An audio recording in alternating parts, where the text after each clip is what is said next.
Marhaba and welcome to the wonderful world of Arabic. I am Abdul Sami, your Arabic buddy. Let us recap a little of why Arabic language. Arabic is the official language of over 27 countries and is spoken by more than 422 million people across the globe. It is the language in which the Quran, the holy book in Islam, was revealed and written, and a large majority of over 1.8 billion Muslims across the world study Arabic in order to read the Quran and to fulfill their religious duties. By speaking Arabic, you get access to people and places from Morocco to Indonesia. Now, let us get into our topic. How many types are there? Can you guess?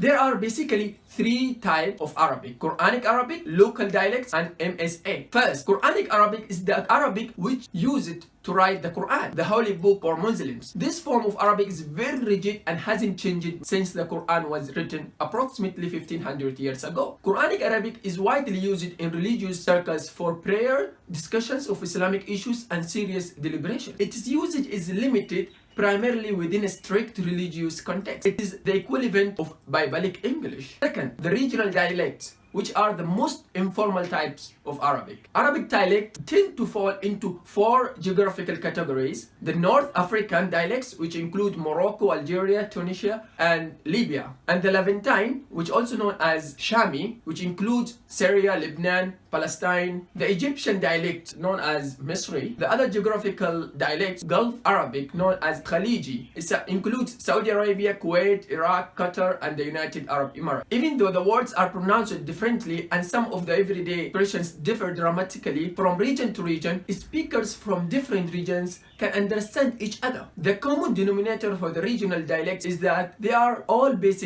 on MSA. So now let us know what is MSA. The third type of Arabic is modern standard Arabic, most widely used and understood form of Arabic in the world. It is less rigid than the Quranic Arabic, but a bit more formal than the local dialect. MSA is the language that Arabic anchors use to present their news, professionals use to discuss businesses and technical issues, and friends and families use to socialize with one another. With this, you know there are three types of Arabic: the Quranic Arabic, dialect, and MSA. It's your decision to learn which one, but I recommend you the MSA. Let me know in the comment section which are you deciding to do. Until then, ma'as salama. Take care.